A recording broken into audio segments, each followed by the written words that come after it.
একজন ৬০ বছর বয়সী মহিলা তার মৃত স্বামীকে নিয়ে বসে আছে ক্লিনিকের বারান্দায়।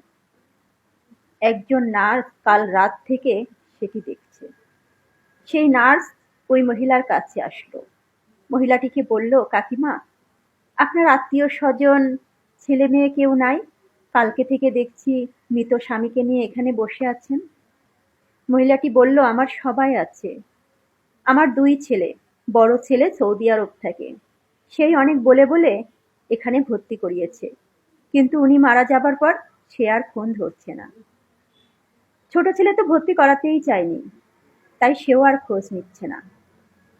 এদিকে বিল পরিশোধ না করায় মৃতদেহ নিয়ে আমাকে যেতেও দিচ্ছে না। নার্সটি বলল, আপনার ছেলেদের নাম্বার দিন, আমি কথা বলি। ছোট ছেলের সাথে কথা হলো। ছোট ছেলে বলল, আমি তো ভর্তি করাইনি, সুতরাং এর দায়িত্ব আমি নিব না।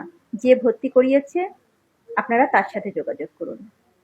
বড় ছেলের সাথে কিছুতেই যোগাযোগ করা সম্ভব হলো না।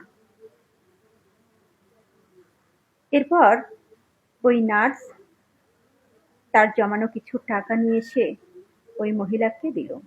বলল, কাকিমা, আমার কাছে এতটুকুই ছিল, আপনি এটা নিয়ে বিল পরিশোধ করে কাকাকে নিয়ে শ্মশানে যান, কাকার শেষ কাজ করুন।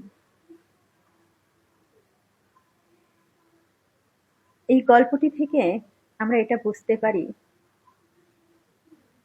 আপনি সন্তান মানুষ করবেন, ঠিক আছে, সেটা আপনার কর্তব্য, কিন্তু আপনার একজন স্ত্রী রয়েছে, আপনার তার জন্য ভাবা উচিত আপনার অবর্তমানে আপনার স্ত্রী কোথায় গিয়ে দাঁড়াবে, এবং আপনার শেষ কাজ করার জন্য কিছু টাকা জমিয়ে রাখা উচিত।